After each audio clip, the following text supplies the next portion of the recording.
Happy Tuesday, everybody. Let's get into what's been happening over the past 24 hours because Bitcoin just keeps ripping higher.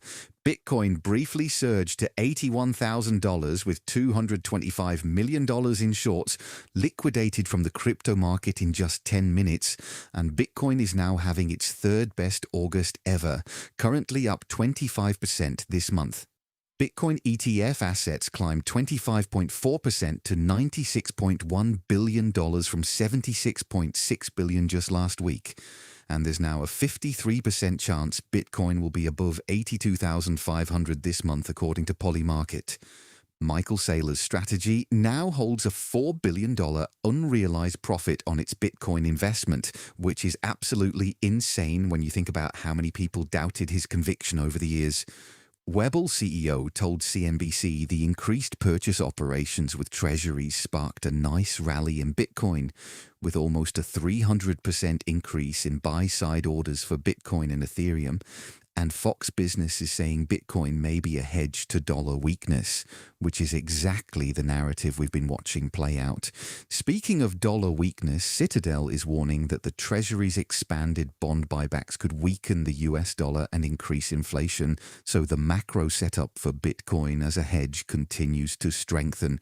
On the geopolitical and trade war front, things are getting intense with Canada set to officially announce retaliatory tariffs against the US tomorrow, and Ontario Premier Doug Ford is threatening to cut off electricity and critical minerals to the US if the trade war worsens. President Trump raised tariffs on all Canadian cars, trucks, auto parts and steel to 50% starting 2027, so this situation is escalating quickly.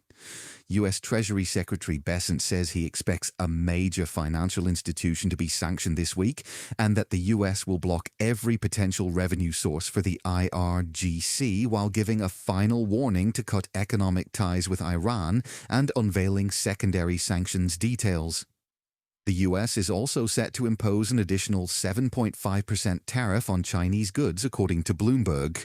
On the domestic policy side, the Trump administration proposed regulation to impose more than $100,000 fee on new H-1B worker visas.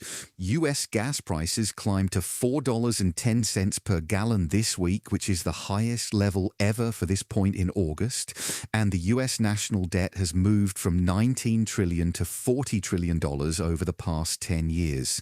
Looking at rates, there's now a 60% chance of the next Fed rate hike before 2027 per Kalshi traders, so markets are pricing in more tightening rather than cuts. The SEC subpoenaed major Wall Street banks for information on trades and leverage tied to AI-focused hedge fund situational awareness, which is an interesting development to watch. On the altcoin side, Solana surpassed $100. Pigeon on Solana rallied over 75% in the past 6 hours, and Coinbase tokenized stocks went live on Base.